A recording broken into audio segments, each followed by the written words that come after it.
Thomas Unniyadan അല്പം മുമ്പ് പറഞ്ഞത് വിധിപ്പകർപ്പ് പഠിച്ചു, അതിൽ മാണിക്കെതിരെ പരാമർശം ഇല്ല എന്നൊക്കെയായിരുന്നു. അതിന്റെ സത്യാവസ്ഥ എന്ത് എന്ന് പീപ്പിൾ ടിവിക്ക് ബോധ്യമായിരിക്കുന്നു. മാണിക്കെതിരെ പരാമർശമില്ലെന്ന മാണി വിഭാഗത്തിന്റെ വാദം തെറ്റെന്ന് തെളിഞ്ഞിരിക്കുന്നു. സീസറിന്റെ ഭാര്യ സംശയാതീതമാകണമെന്ന പരാമർശം വിധിയുടെ ഭാഗം മാത്രമാണ്. പ്രതി മന്ത്രിയാകുമ്പോൾ തുടരന്വേഷണത്തിൽ ജനത്തിന് സംശയമുണ്ടാകും. നിയമം നടപ്പാക്കപ്പെടുന്നുണ്ടോ എന്ന് മാത്രമല്ല, ജനങ്ങൾ നടപ്പാക്കിയെന്നതിനെ കുറിച്ച് ജനങ്ങൾക്ക് ബോധ്യമാവുക കൂടി വേണം. വിജിലൻസ് ഡയറക്ടർ AGയെ മറികടന്നു എന്നത് ഇതിന് ഉദാഹരണമാണെന്നും വിധിപ്പകർപ്പിൽ പറയുന്നു. പകർപ്പ് പീപ്പിൾ ടിവിക്ക് ലഭിച്ചു. ഇതിന്റെ വിവരങ്ങളുമായി ഞങ്ങളുടെ പ്രതിനിധി സാലി മുഹമ്മദ് ചേരുകയാണ്. സാലി, എന്തൊക്കെയാണ് വിധിപ്പകർപ്പിൽ പറയുന്നത് പ്രേക്ഷകർക്കായി? ഈ KM മാണിയെ ന്യായീകരിച്ചുകൊണ്ട് രണ്ട് കാര്യങ്ങളാണ് കേരള കോൺഗ്രസ് കേന്ദ്രങ്ങൾ ഇപ്പോൾ മുന്നോട്ട് വെച്ചത്. ഒന്ന്, ഷേക്സ്പിയർ ഉദ്ധരണി വിധിപ്പകർപ്പിന്റെ ഭാഗമല്ല. മറ്റൊന്ന്, രാജ്യക്കാരി മാണിയുടെ മനസാക്ഷിക്ക് വിടുന്നു എന്ന് കോടതി പറഞ്ഞിട്ടില്ല തുടങ്ങിയ വാദങ്ങളാണ്. ഈ വാദങ്ങളെല്ലാം അർത്ഥശൂന്യമാണ് എന്ന് വ്യക്തമാക്കുന്നതാണ് ഇപ്പോൾ പുറത്തു വരുന്ന വിധിപ്പകർപ്പ്. അതിൽ കൃത്യമായി ഷേക്സ്പിയർ കൊട്ടേഷൻ ഓർമ്മിപ്പിക്കുന്നുണ്ട്. അത് മാണിയുമായി ബന്ധപ്പെട്ട് തന്നെയാണ്. ഈ പറയുന്ന പാരഗ്രാഫുകളിൽ തന്നെയാണ് ഇത് ഉൾപ്പെടുത്തിയിരിക്കുന്നത്. ടീച്ചറിന്റെ ഭാര്യ സംശയത്തിന് അതീതമായിരിക്കണം എന്ന് കോടതി ഈ വിധിയിൽ കൃത്യമായി വിധിന്യായത്തിൽ ഓർമ്മിപ്പിക്കുന്നുണ്ട്. ഒപ്പം പറയുന്നു, നീതി നടപ്പായാൽ മാത്രം പോരാ, നടപ്പായെന്ന് ജനങ്ങൾക്ക് കൂടി ബോധ്യപ്പെടണം എന്ന് പറയുന്നു. ഇത് ജുഡീഷ്യറിക്ക് മാത്രമല്ല എക്സിക്യൂട്ടീവിന് ബാധകമാണ് എന്നൊരു മുന്നറിയിപ്പും കൂടി കോടതി മുന്നോട്ട് വെക്കുന്നുണ്ട്. മാത്രമല്ല, നിയമമന്ത്രിയായ ഒരാൾ ആരോപണ വിധേയനായിരിക്കെ അയാൾ മന്ത്രിസ്ഥാനത്ത് തുടരുമ്പോൾ ശരിയായ അന്വേഷണം നടക്കില്ലെന്ന് സാധാരണക്കാരന് തോന്നലുണ്ടാവുന്നത് ക്വയറ്റ് നാച്ചുറൽ എന്നാണ് കോടതി പറയുന്നത്. അത് സ്വാഭാവികമാണ്. അത് അങ്ങനെ ഒരു ആശങ്ക കോടതി പങ്കുവയ്ക്കുന്നുണ്ട്. മാത്രമല്ല, അതിനൊപ്പം പറയുന്നത് AG പോലും ഈ കാര്യത്തിൽ നിയമോപദേശം നൽകാൻ വിസമ്മതിച്ചതാണ്. ഈ സാഹചര്യത്തിൽ നിയമോപദേശം തേടിയതിൽ കുറ്റപ്പെടുത്തുന്നില്ല. പക്ഷേ അതിന് സാധാരണക്കാരന്റെ പണം വിനിയോഗിക്കണമായിരുന്നോ എന്ന് പറഞ്ഞിട്ട് കോടതി കൃത്യമായി പറഞ്ഞു താൻ കൂടുതൽ പറയുന്നില്ല. ഈ വിഷയങ്ങളെല്ലാം പ്രതിയുടെ മനസാക്ഷിക്ക് വിടുന്നു എന്നാണ് പറയുന്നത്. ഈ വിഷയങ്ങളെല്ലാം എന്ന് പറയുന്നത് ഈ നിയമോപദേശത്തിന് പണം ചെലവാക്കിയ വിഷയം മാത്രമാണെന്നാണ് തോമസ് ഉണ്ണിയാടന്റെ ന്യായീകരണം. പക്ഷെ അങ്ങനെയല്ല. ആ പാരഗ്രാഫ് കൃത്യമായി പറയുന്നു ഈ വിഷയങ്ങളെല്ലാം പ്രതിയുടെ പാരഗ്രാഫ് ഒന്ന് വായിക്കൂ. സെബാസ്റ്റ്യൻ പോൾ അടക്കമുള്ളവരുണ്ട്. ആ പാരഗ്രാഫ് ഒന്ന് വായിക്കൂ ശ്രീ സാലി. അജിംഷാദ്, ആ പാരഗ്രാഫിന്റെ അതിന്റെ വിധിപ്പകർപ്പ് കൃത്യമായിട്ട് അവിടെ ഞാൻ എത്തിച്ചിട്ടുണ്ട്. ഇപ്പോൾ എന്റെ കൈവശം പ്രിന്റ് എടുത്തത് കൈവശമില്ല. അത് കാണാം ദൃശ്യങ്ങളിൽ കാണുകയും ചെയ്യാം സാലി. അതായത് ഇത്തരത്തിൽ ഗൗരവമായ കാര്യങ്ങൾ ഇന്ന് തോമസ് ഉണ്ണിയാടൻ പറഞ്ഞ കാര്യങ്ങളെ സംബന്ധിച്ച് അക്കമിട്ട് നിരത്തിയാൽ വിധിപ്പകർപ്പുമായി ബന്ധപ്പെട്ട് പുലബന്ധം പോലും ഇല്ലാത്ത കാര്യങ്ങളാണ്. അതായത് ലഭിച്ചിരിക്കുന്ന വിവരത്തെ തികച്ചും തങ്ങൾക്ക് അനുകൂലമായി വളച്ചൊടിച്ചിരിക്കുന്നു എന്ന് നമുക്ക് കൃത്യമായി പറയാമോ പകർപ്പ് വായിച്ച ആൾ എന്നുള്ള നിലയിൽ? സാലി. അജിംഷാദ്, തീർച്ചയായും കേരള കോൺഗ്രസ് കേന്ദ്രങ്ങളും തോമസ് ഉണ്ണിയാടനും മുന്നോട്ട് വയ്ക്കുന്നത് വെറും തൊടുന്യായങ്ങൾ മാത്രമാണെന്ന പ്രതിപക്ഷത്തിന്റെ ആരോപണം കൃത്യമായും ശരിയാണ്.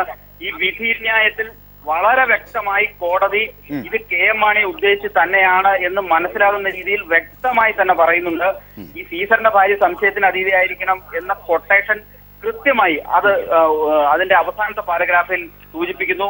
അതാണ് ഒരു ന്യായം. മറ്റൊന്ന്, ഉണ്ണിയാടൻ പറഞ്ഞ മറ്റൊരു ന്യായം സാധാരണക്കാരന്റെ പണം വിനിയോഗിക്കുന്നത് സംബന്ധിച്ചാണ് മന്ത്രി മാണിയുടെ മനസാക്ഷിക്ക് വിടുന്നു എന്ന് കോടതി പറഞ്ഞതെന്നാണ്. അത് മാത്രമല്ല, ഈ വാചകം കൃത്യമായിട്ടുണ്ട്. ഈ വിഷയങ്ങളെല്ലാം കൺവിക്റ്റിന്റെ പ്രതിയുടെ മനസാക്ഷിക്ക് വിടുന്നു എന്ന് തന്നെ കോടതി കൃത്യമായി പറയുന്നുണ്ട്. അത് ഒരു പാരഗ്രാഫാണ്. ആ പാരഗ്രാഫിൽ രണ്ട് കാര്യങ്ങളാണ് പറയുന്നത്. ഒന്ന്, മാണി മന്ത്രിസ്ഥാനത്ത് തുടരവേ നിയമമന്ത്രി ആയ ഒരാൾ ആരോപണ വിധേയനായിരിക്കുമ്പോൾ ആ കാര്യത്തിൽ അന്വേഷണം നടക്കും. മന്ത്രിസ്ഥാനത്ത് തുടരുമ്പോൾ ശരിയായ അന്വേഷണം നടക്കില്ലെന്ന് സാധാരണക്കാരന് തോന്നലുണ്ടാകുന്നത് സ്വാഭാവികം. ക്വയറ്റ് നാച്ചുറൽ എന്ന വാക്കാണ് കോടതി ഉപയോഗിച്ചിരിക്കുന്നത്. ഒപ്പം ഈ പണം സാധാരണക്കാരന്റെ നികുതി പണം ഇതിന് വിനിയോഗിക്കണമായിരുന്നോ എന്ന ചോദ്യം. ഈ രണ്ട് ചോദ്യങ്ങളും കൂടിയാണ് ഈ വിഷയങ്ങളെല്ലാം പ്രതിയുടെ മനസാക്ഷിക്ക് വിടുന്നു എന്ന് കോടതി പറഞ്ഞ് അവസാനിപ്പിക്കുന്നത്. ഇത് KM മാണിയെ കുറിച്ചല്ലാതെ മറ്റാരെ? തീർച്ചയായും അത് തന്നെയാണ് വ്യക്തമാകുന്നത്. സാലി മുഹമ്മദ് ദയവായി തുടരുക. സെബാസ്റ്റ്യൻ പോളിലേക്ക്. തീർച്ചയായും ഏറ്റവും പുതിയ വിവരം, മുസ്ലിം ലീഗ് നേതാക്കൾ വീണ്ടും ക്ലിഫ് ഹൗസിലേക്ക് തിരിച്ചെത്തിയിരിക്കുന്നു, മുഖ്യമന്ത്രിയുമായി ചർച്ച നടത്തിയിരിക്കുന്നു എന്ന വിവരം കൂടി ഈ ഘട്ടത്തിൽ നൽകുന്നു. തീർച്ചയായും സെബാസ്റ്റ്യൻ പോൾ, ഇത്തരത്തിലാണ് പകർപ്പ്, വിധിയുടെ പകർപ്പ് ഞങ്ങൾക്ക് ലഭിച്ചു, അതാണ് സ്ക്രീനിൽ കാണുന്നത്, താങ്കൾക്കും വേണമെങ്കിൽ കാണാം. അതായത് നിയമം അറിയാവുന്ന ആൾ എന്നുള്ള നിലയിൽ കൂടി, അതായത് പ്രതിയുടെ മനസാക്ഷിക്ക് വിടുന്നു. ഇത്തരത്തിൽ ഒരു കാര്യം നീതി നടപ്പാക്കുക മാത്രമല്ല, നടപ്പാക്കിയെന്ന് ജനങ്ങളെ ബോധ്യമാക്കേണ്ടതും നിയമപരമായ കടമയാണ് ജുഡീഷ്യറിയുടെ. ഈ അർത്ഥങ്ങളൊക്കെ പറഞ്ഞിട്ടാണ് സീസറിന്റെ ഷേക്സ്പിയർ വാക്കുകളെ ഉദ്ധരിച്ചുകൊണ്ട് അദ്ദേഹം ഇങ്ങനെ പറയുന്നത്. പ്രതി മനസാക്ഷിക്ക് വിടുക, മന്ത്രിസ്ഥാനത്ത് തുടരുന്നത്, ഇത്തരത്തിലുള്ള സ്ഥാനവുമായി മന്ത്രിസ്ഥാനത്ത് തുടരുന്നത് ഒരുപക്ഷെ ഉചിതമാണോ എന്ന കാര്യം നിങ്ങളുടെ മനസാക്ഷിക്ക് വിടുന്നു എന്ന് ജുഡീഷ്യറി മുമ്പോട്ട് വെക്കുന്നു. അങ്ങനെയെങ്കിൽ തോമസ് ഉണ്ണിയാടൻ നേരത്തെ വളച്ചൊടിച്ച് വ്യാഖ്യാനിച്ചതുമായി ബന്ധപ്പെട്ട് ഈ പകർപ്പിന്റെ വിശദാംശങ്ങളെ താങ്കൾ എങ്ങനെ കാണുന്നു ശ്രീ സെബാസ്റ്റ്യൻ പോൾ? അതെ, ഇന്ന് വിധി പകർപ്പ് നമുക്ക് വായിക്കുമ്പോഴും ഇന്നലെ മാധ്യമങ്ങളിൽ നിന്ന് അറിഞ്ഞതിൽ നിന്ന് വ്യത്യാസമായി ഒന്നുമില്ല, അതിനകത്തില്ല. വിധി പകർപ്പ് വായിക്കണം എന്നിട്ട് പ്രതികരിക്കാവുന്നത് ഏത് പ്രതിയും എപ്പോഴും പറയുന്ന കാര്യമില്ല. ഇവിടെ വിധി പകർപ്പ് വായിക്കുന്ന ഇന്നലെ തന്നെ അഡ്വക്കേറ്റ് ജനറൽ ഓഫീസിൽ നിന്ന് KM മാണിക്ക് വിധി പകർപ്പ് എത്തിച്ചു കൊടുത്തിരുന്നു. ഒരു രാത്രി മുഴുവൻ അദ്ദേഹം വായിച്ചു, പഠിച്ചു. അദ്ദേഹം നിയമം അറിയാവുന്നതാണ്, നിയമമന്ത്രി കൂട്ടുക. ഇപ്പോൾ നമുക്കെല്ലാവർക്കും അറിയാവുന്ന ഒരു മന്ത്രിയോട് രാജിവെക്കാൻ ഹൈക്കോടതിക്ക് ആവശ്യപ്പെടാൻ കഴിയില്ല. പക്ഷെ ഹൈക്കോടതി പറയേണ്ടതിന്റെ പരമാവധി അസാധാരണമായ രീതിയിൽ ഇന്നലെ പറഞ്ഞു കഴിഞ്ഞു. അതായത് ശ്രീ സെബാസ്റ്റ്യൻ പോൾ, വളരെ ഗൗരവമായി ജനാധിപത്യത്തിന്റെ ചരിത്രം നമ്മൾ കണ്ടിട്ടുണ്ട്. 56-ൽ കേരളം രൂപീകൃതമായതിനു ശേഷം വിവിധ മന്ത്രിമാർ ഇവിടെ ഭരിച്ചിട്ടുണ്ട്. ഈ KM മാണിയുടെയൊക്കെ നേതാവെന്ന് പറയുന്ന PT ചാക്കോ അടക്കമുള്ളവർ പീച്ചി യാത്ര ഒക്കെ ഉണ്ടായിട്ടുണ്ട്. നിരവധി ആരോപണം. ഇത്രയേറെ പ്രഥമ ദൃഷ്ടിയ കോടതിയുടെ ഭാഗത്തുനിന്ന് പോലും പരാമർശങ്ങൾ ഉണ്ടായിട്ട് രാജിവെക്കില്ല.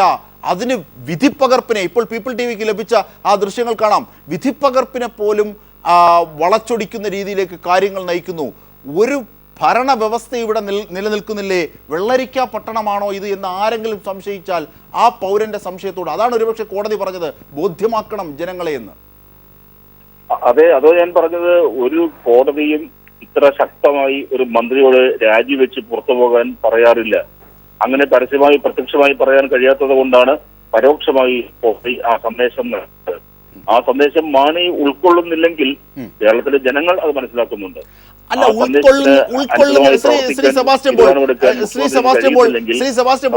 പാർലമെന്ററി വ്യവസ്ഥയ്ക്ക് ഗുരുതരമായ എന്തോ അപകടം സംഭവിച്ചിരിക്കുന്നു എന്നുകൂടി പറയേണ്ടി വരും. അതായത് സെബാസ്റ്റ്യൻ പോൾ, അതായത് ഇത്തരത്തിൽ ഉൾപ്പെടുന്നില്ല എങ്കിൽ ഒരു പക്ഷേ അതിന് സമ്മർദ്ദം ചെലുത്താനുള്ള ശേഷി ഉമ്മൻചാണ്ടിക്ക് ഇല്ലേ? മുഖ്യമന്ത്രി എന്നുള്ള നിലയിൽ ഫസ്റ്റ് അമംഗ് ദ ഈക്വൽസ് ആണ് മുഖ്യമന്ത്രി. അങ്ങനെയെങ്കിൽ ആ മുഖ്യമന്ത്രിക്ക് അത് നടത്താനുള്ള അധികാരമില്ലേ? അങ്ങനെയല്ലേ ചോദ്യങ്ങൾ ഉയരേണ്ടത്? ഒരുപക്ഷെ ഹൈക്കമാൻഡിന്റെ പോലും നിർദ്ദേശം കിട്ടിയിട്ട് എന്തിന് ഉമ്മൻചാണ്ടി മടിക്കുന്നു എന്ന് ജനം സംശയിച്ചാൽ എന്തെങ്കിലും നിരീക്ഷണമുണ്ടോ താങ്കളുടെ പക്കൽ ഈ ഘട്ടത്തിൽ ശ്രീ സെബാസ്റ്റ്യൻ പോൾ?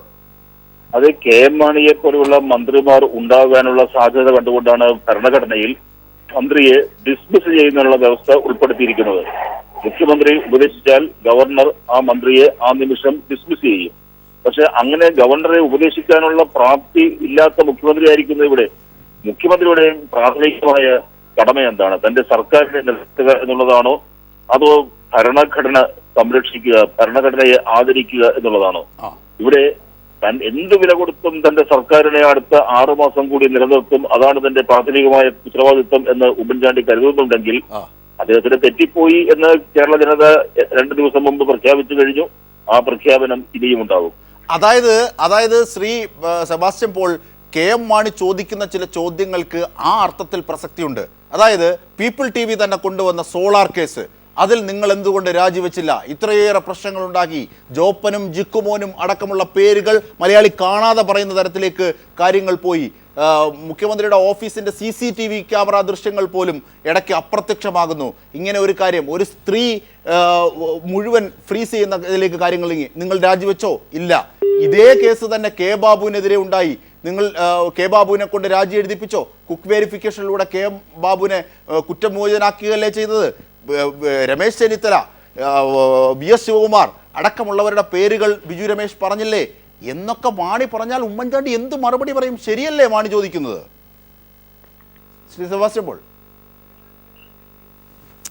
പോളിന്റെ ഫോൺ കട്ടായി പോയി. തീർച്ചയായും ദേവസ്യ ഉണ്ട് എന്ന് തോന്നുന്നു. ശ്രീ ദേവസ്യ, താങ്കൾക്ക് കേൾക്കാമോ? എനിക്ക് കേൾക്കാം. സെബാസ്റ്റ്യൻ പോൾ എന്താ മറുപടി പറയാത്തത്?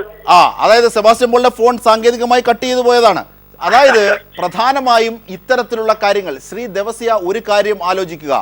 ഈ പറഞ്ഞ കാര്യങ്ങൾ മാണി സാറ് മുമ്പോട്ട് വെച്ച സോളാർ കേസ്, പാമോലിൻ ടൈറ്റാനിയം എന്ന പഴയ കേസുകൾ, സോളാർ കേസ് എന്ന പുതിയ കേസ്, ഒപ്പം പിന്നെ കെ ബാബുവിനെതിരെയും ചെന്നിത്തലയ്ക്കും എതിരെയുമായ വി എസ് ശിവകുമാറിനുമെതിരെയായുള്ള ബാർക്കോഴ കേസൊക്കെ നിങ്ങൾ മുമ്പോട്ട് വെക്കുമ്പോൾ അതൊക്കെയാണ് പ്രതിരോധത്തിനായി മാണി സാർ ഉപയോഗിക്കുന്നതെങ്കിൽ ഒരു തിന്മയെ മറ്റൊരു തിന്മ കൊണ്ട് പ്രതിരോധിക്കുകയാണ് കേരള കോൺഗ്രസ്. കണക്ക് പറയേണ്ടി വരും ശ്രീ ദേവസ്യ. അല്ല, അതായത് ഈ കേസിൽ ശ്രീ കെ എം മാണിയുടെ ഭാഗം എവിടെയെങ്കിലും കേട്ടിട്ടുണ്ടോ? നമ്മുടെ രാജ്യത്തെ നിയമവ്യവസ്ഥ എല്ലാവർക്കും ഒരുപോലെ സ്വീകരിക്കേണ്ടതാണ്. ഇവിടെ 337 സാക്ഷികളെയാണ് വിസ്തരിച്ചത്. ഏതെങ്കിലും ഒരു കേസിൽ ഇതുപോലൊരു ക്വിക്ക് വെരിഫിക്കേഷന് ശേഷം വിസ്താരം നടന്നിട്ടുണ്ടോ? ആരെങ്കിലും പണം കൊടുത്തതായിട്ട് പറഞ്ഞിട്ടുണ്ടോ? ആരെങ്കിലും ഈ ആവശ്യപ്പെട്ടതായിട്ട് പറഞ്ഞിട്ടുണ്ടോ? ഇതിന് എല്ലാം തന്നെ ഏതെങ്കിലും തരത്തിൽ ഒരു നിയമ കോടതിയുടെ മുമ്പിൽ ശ്രീ കെ എം മാണിക്ക് ഹാജരാകാനോ അല്ലെങ്കിൽ പറയാനോ ഒരവസരം ഉണ്ടാക്കിയിട്ടുണ്ടോ? എല്ലാം ഒരു ഭാഗത്തു നിന്ന് തന്നെയല്ലേ വരുന്നത്. നമ്മുടെ നാട്ടിലെ ഏത് കോടതിയിലും ഏത് തീരുമാനമുണ്ടായാലും അതിലുപരി കോടതികളുണ്ടല്ലോ. അപ്പോൾ നമ്മുടെ നിയമവ്യവസ്ഥയുടെ അല്ല ശ്രീ ദേവസ്യ അങ്ങനെ പറഞ്ഞതിന് കാര്യമില്ല. അതായത് മാണി സാറ് മുഖ്യമന്ത്രിയാകണോ വേണ്ടയോ എന്ന പോലുമുള്ള ചർച്ചകൾ രൂപപ്പെട്ട ഒരു സമയമാണിത്. എല്ലാ അർത്ഥത്തിലും മാണി സാർ ഞങ്ങളുടെ പ്രിയപുത്രനാണ്, പാലയ്ക്ക് എങ്ങനെയാണോ പ്രിയപുത്രൻ അതുപോലെ എന്നായിരുന്നു കോൺഗ്രസ് വൃത്തങ്ങൾ പറഞ്ഞത്. അങ്ങനെയുള്ള കോൺഗ്രസ് എങ്ങനെ തെറ്റുന്നു? ആരാണ് അതിന് പിന്നിൽ? ആ ഗൂഢാലോചന എന്താണ് കേരള കോൺഗ്രസ് മനസ്സിലാക്കുന്നത് എന്ന് അടിവരയിട്ട് പറയൂ. ഒരുപാട് കാര്യങ്ങൾ അതുമായി ബന്ധപ്പെട്ട് ചോദിക്കാനുണ്ട്. അതായത് ഓരോ കാര്യത്തിനും മറുപടി പറയാൻ ഓരോ സന്ദർഭങ്ങളുണ്ട്.